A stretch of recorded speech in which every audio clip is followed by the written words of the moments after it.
परिवार वाले भी थी, समाज वाले भी थे, ये सब लोग दुखी थे।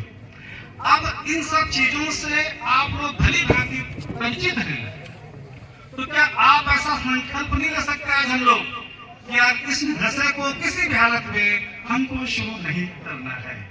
तो इसको क्या किया जाए कि हमारी बॉडी स्वस्थ रहे और वो इन प्रकार की चीजों की कोई डिमांड ही ना करे।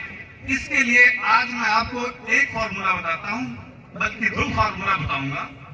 एक तो आपको याद रखना है भगवान, भगवान तो भगवान, मैंने वा को संधि विच्छेद किया, आ और न बन गया। अगर इस भगवान को आपने याद रखा तो आप हमेशा स्वस्थ रहेंगे। भा से भूमि, भूमि का मतलब जमीन। इसका क्या है मतलब कि आजकल हम लोगों ने नंगे पैर घूमना तो बंद ही कर दिया है। बेड से उतरे, स्लीपर पहन ली, उसके बाद नहा धो के जूते मोजे पहने और फिर ऑफिस में आ गए, ऑफिस के अंदर आ गए, फिर वापस गए।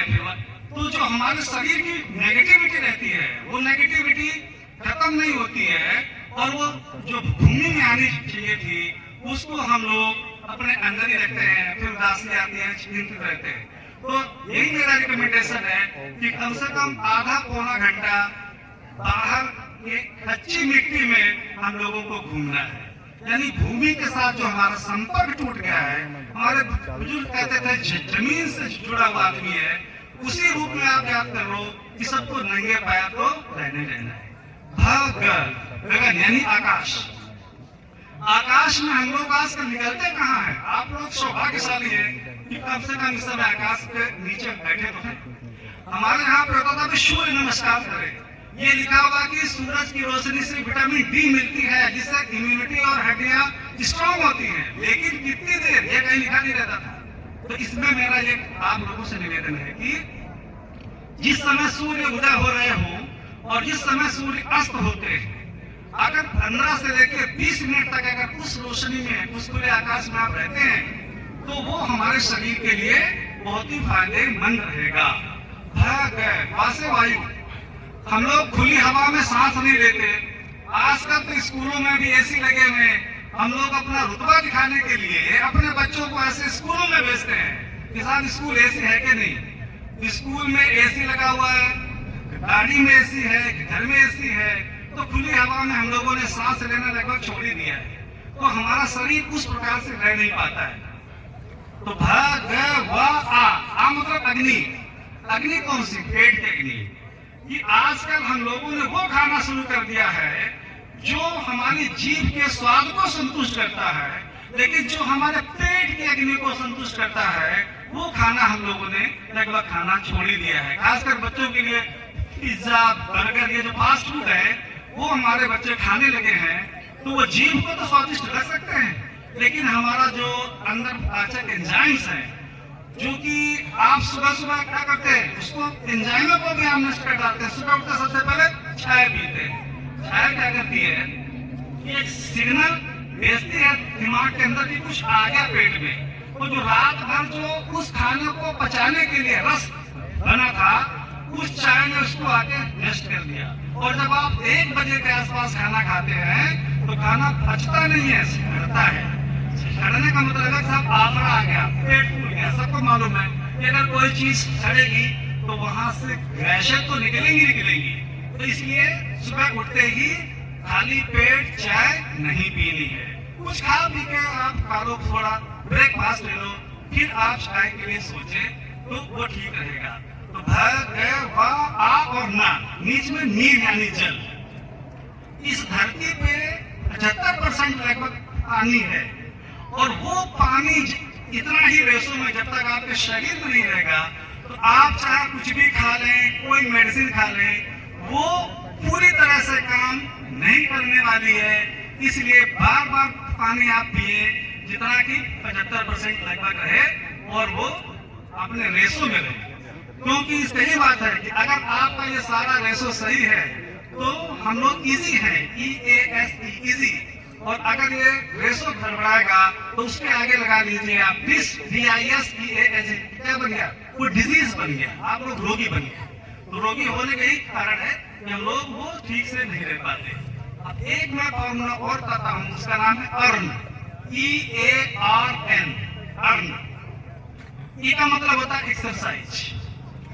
आप में से यहाँ तो बहुत अच्छा हो रहा है, ठीक है, लेकिन रूटीन के अंदर घर के अंदर लोग एक्सरसाइज आधे घंटे का भी नहीं करते हैं। इसमें मेरा यही है कि अगर आप की उम्र के साथ साथ आधे घंटे से लेके 45-45 मिनट तक और कुछ नहीं करते, केवल वॉकिंग आप करते हैं और लंबा सांस लेना आप सीख गए, तो आप समझ लो कि आधी समस्या तो आपके शरीर की वैसे ही हल होने वाली। तो ए मतलब आपका दृष्टिकोण, एटीट्यूड सकारात्मक होना चाहिए। हमेशा अपने लिए सकारात्मक सोचे, नेगेटिविटी अपने अंदर आने ना दे। तो EAR मतलब रेस्ट। सब बच्चों को और सभी को 8 घंटे की नींद तो कम से कम लेनी है। अगर 8 घंटे की नींद नहीं आ रही है तो इंसोम्निया हो गया। इसका मतलब है कि हमारे जो शरीर है वो ठीक से काम नहीं करेगा और हम कभी न कभी बीमार होने लगेंगे। और लास्ट में है एन मतलब न्यूट्रिशन। न्यूट्रिशन मतलब होता है कि पोषण, संतुलित आहार। यहाँ मैं पूछता हूँ तो कहते साहब, हमसे रोज आते मरीज, हम पूछते साहब आपने राइस कब खाए थे, चावल कब खाए थे, बोले याद ही नहीं आता। तो वो चीज जो भी ईश्वर ने हमारे लिए बनाई है, मैं आपसे पूछता हूँ, आप मोबाइल का एग्जाम्पल ले लीजिए कि कोई भी कंपनी जब इस धरती पे अपना कोई प्रोडक्ट लेके आती है तो उससे पहले स्पेयर पार्ट्स लेके आती है, इसलिए कि आपके अंदर विश्वास रहे कि अगर वो कभी खराब होती है तो वो ठीक हो जाएगी। तो क्या आप मानते हैं कि वो ईश्वर जिसने एक एक चीज इतने सोच के बनाई है, वो इतनी बड़ी मशीन बनाने से पहले क्या वो स्पेयर पार्ट्स लेके नहीं आया होगा? अवश्य है। तो वो स्पेयर पार्ट्स है क्या? सारे हार्मोन्स, सारे एंजाइम्स, सब कुछ बनाने की फैक्ट्री ईश्वर ने आपके अंदर लगा दी है, लेकिन क्या नहीं लगाया? कच्चा माल कहाँ से आएगा? वो कच्चा माल और स्पेयर पार्ट्स वही है ना जो हम लोग खाते हैं।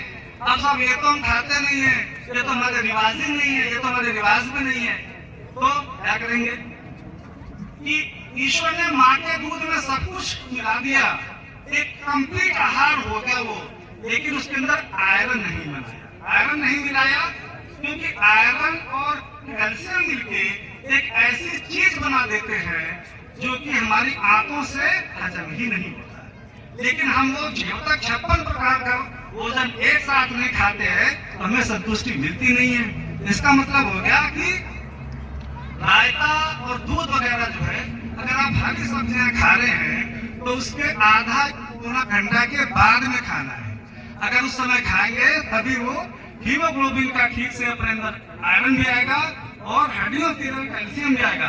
अगर एक साथ लेंगे तो वो उतना काम नहीं करती है। इसलिए आयरन और कैल्शियम, हीमोग्लोबिन कहते साहब क्या होगा? खून की कमी, हीमोग्लोबिन। हीम का मतलब होता है आयरन और ग्लोबिन का मतलब होता है प्रोटीन। अकेला आयरन खाने से हीमोग्लोबिन की मात्रा नहीं इंक्रीज होती है, उसके साथ प्रोटीन वाली दालें हैं जितनी प्रकार की, इन सब में अच्छा प्रोटीन होता है, वो सब चीजें हमें खानी होती है। अगर ये सब चीजें आप खाते हैं और एक निश्चित रेशो में खाते हैं तो आपका मन वैसे ही खुश रहेगा। उसके लिए किसी नशे वशे को लेने की आपको आवश्यकता है नहीं। तो अगर आप इन सब चीजों से बचना चाहते हैं तो सबसे पहले अपने आप को स्वस्थ रखना होगा, क्योंकि जो पहला सुख निरोगी काया। मैंने कहा था कि अध्यात्म, ईश्वर को आप देखिए, पूरी बॉडी के अंदर ब्लड सप्लाई है, खून की सप्लाई है, लेकिन लेंस और कॉर्निया में ब्लड सप्लाई नहीं होती है। क्योंकि अगर लेंस और कॉर्निया में ब्लड सप्लाई होगी तो ऐसा लगेगा कि ये पूरी कायनात खाली रेड रंग की हो, ऐसा महसूस होगा कि हमने लाल रंग का चश्मा लगा लिया है और इसलिए सब कुछ रेड रंग का दिखेगा। लेकिन ईश्वर ने ये दुनिया इतनी खूबसूरत बनाई है कि उसको ये था कि हमारा जो इंसान है उसको उसी रूप में देखे, वो उसको उसी रूप में दिखे जिस रूप में हमने उसे बनाया है। इसके अलावा और मैं लोगों को हंसने के लिए, याद करने के लिए सिखाता हूँ कि अपने शरीर का टेम्परेचर मेंटेन करने के लिए पूरी बॉडी के अंदर स्वेट ग्लैंड बना दिए हैं, है ना, लेकिन होठों पे नहीं बनाए। मैं क्या कहता हूँ, कहीं मेकअप नहीं खराब हो जाए, है ना, इसलिए होठों के अंदर उन्होंने स्वेट ग्लैंड नहीं बनाई, पसीना नहीं निकलता। इसलिए नहीं निकलता क्योंकि वो गंदगी जो है वो अंदर नहीं जाए। ईश्वर ने एक एक चीज इतनी सोच के बनाई। आंखों के लिए मैं कहता हूँ देखो एक्सटर्नल एयर हमारे बनाए है कि अगर देखने में दिक्कत हो तो मैं तस्वीर को लगाऊं कि हाँ ठीक है, जिससे कि देखने में भी कि जब आपकी उम्र अधिक होने लगे तो देखने में भी कोई दिक्कत नहीं आए। इतना कुछ सोचा ईश्वर ने, इतना कुछ किया, तो आप उसके ऊपर भरोसा रखें, वो आपको कामयाबी के रास्ते पे लेके आएगा। कि ये जो धरती है सूरज के चारों तरफ इतनी स्पीड से घूमती है कि 30-32 किलोमीटर प्रति सेकंड